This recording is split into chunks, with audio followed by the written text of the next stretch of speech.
Greetings tankers, welcome to the first video in a long series of videos dedicated to reviewing every tank in World of Tanks.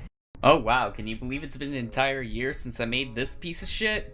Look at it, barely any scripting, dull monotone voice, no wisecracks of any sort, no background music, I have no idea what the hell I'm talking about for half of this.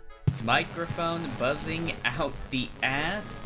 Jesus Christ. I look back on this video and I want to forget, so to help you guys who suffered through it forget, as well as help me forget, let's redo this whole thing all over again and pretend that this one never existed. Please, just pretend it never existed. So as my thanks for you all for, well, sticking around for a whole year, here's part 2 of my Object 140 review, which will also show you the new format that I'm going to be following.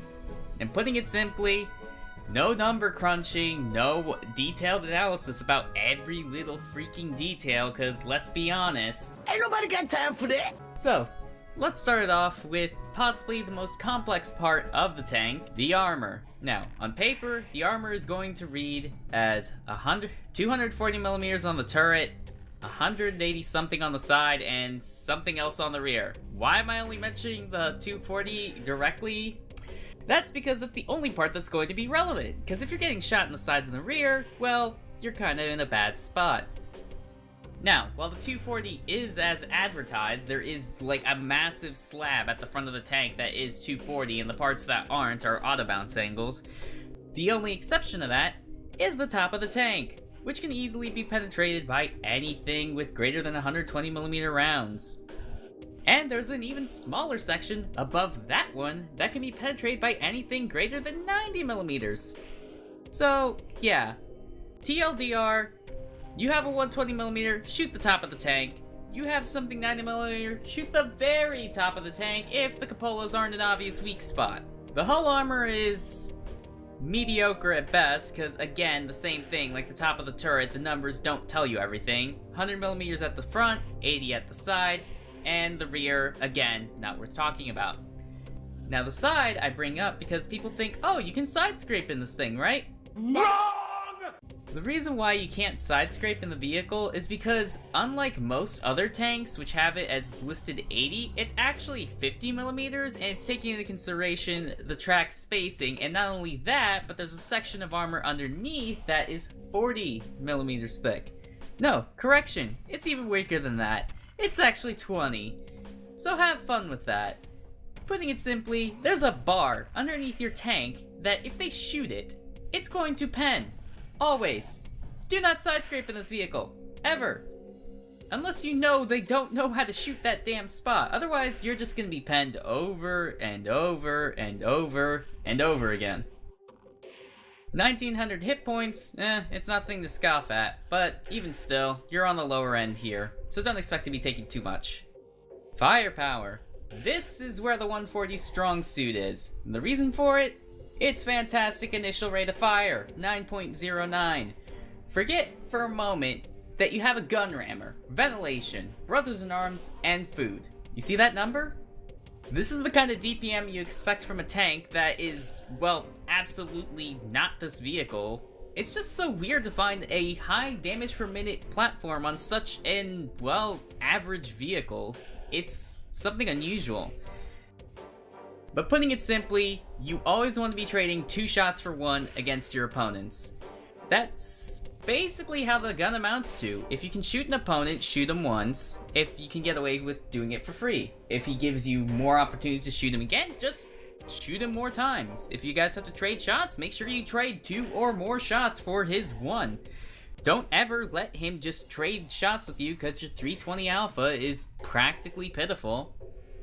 Combine this with your somewhat subpar 264 average APCR penetration, 330 heat penetration, which is completely average, and 50 millimeters of high explosive penetration, which is quite poor.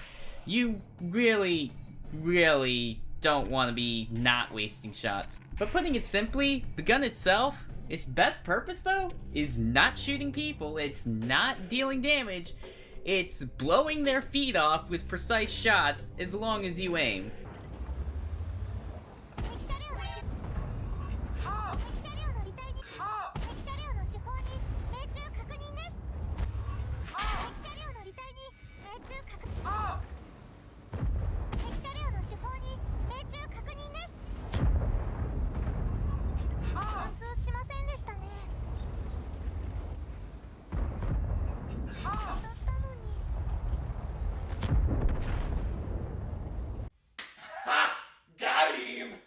Seriously, the high rate of fire means that you can pin people in place and leave them helpless to your opponents, or putting it simply, wounding the tank is going to do a lot more than just straight up shooting it until it dies, since not only can you shoot it, but also your allies can shoot it, and artillery can shoot it, and everything behind you can also shoot it.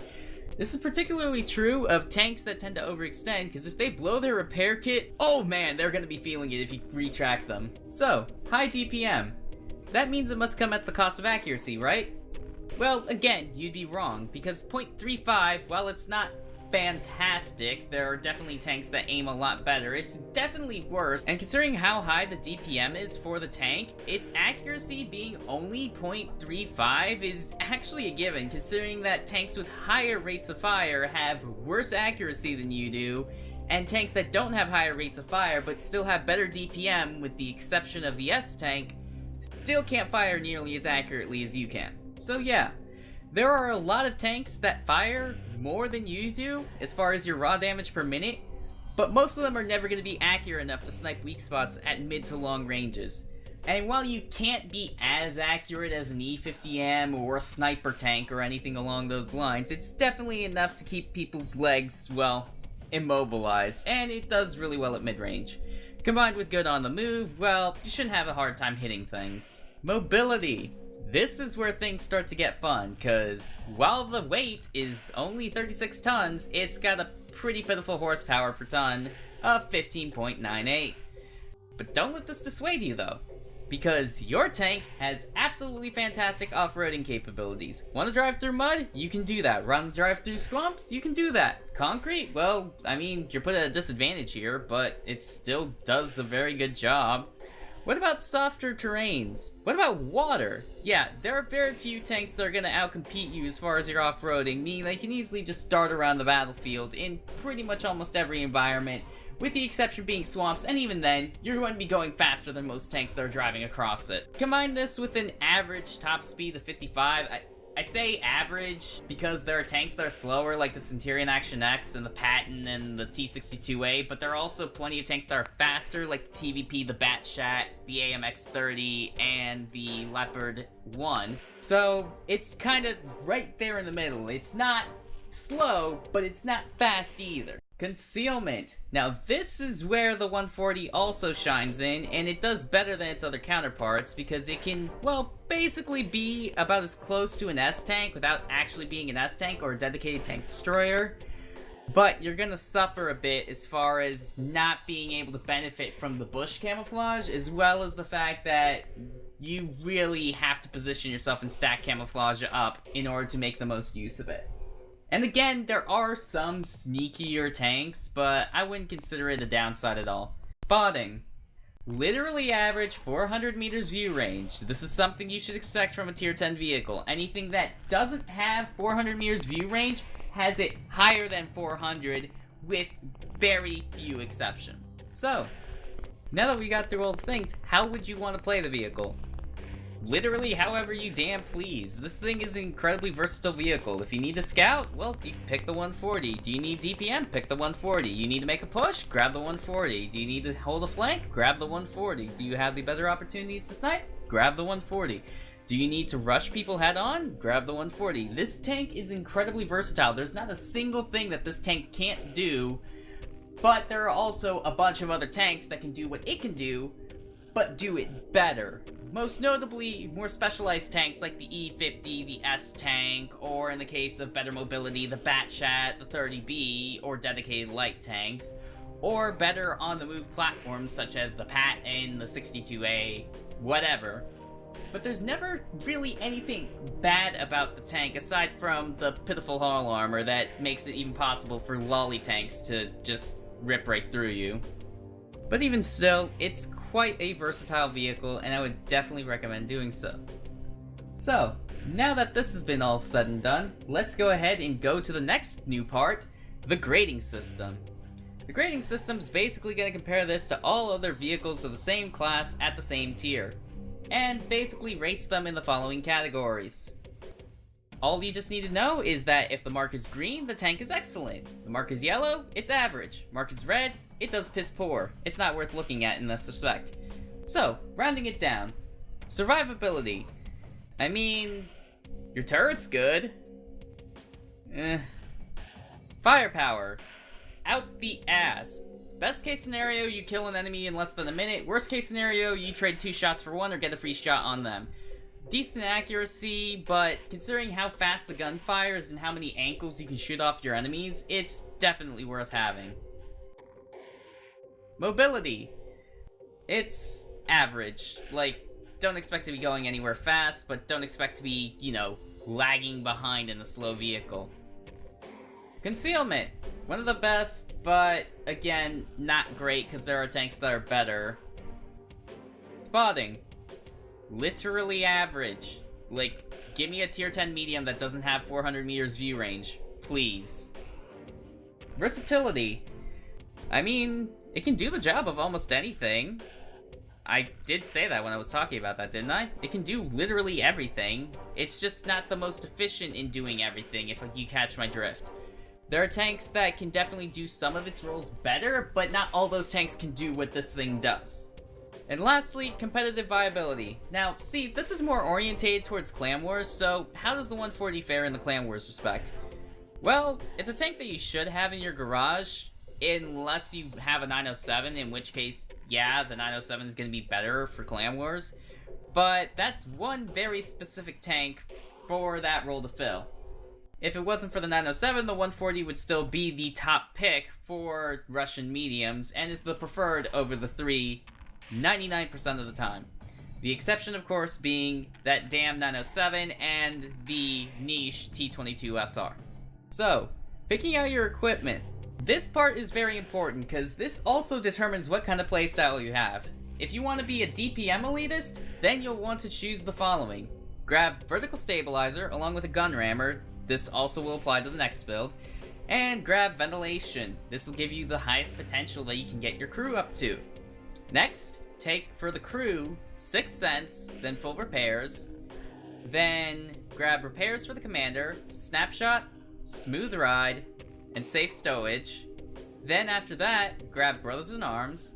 And then afterwards, grab firefighting. And you'll see why in a moment. As for your consumables, standard repair kit, large first aid kit, and rations once you get firefighting to 100%, but until then, run an auto fire extinguisher.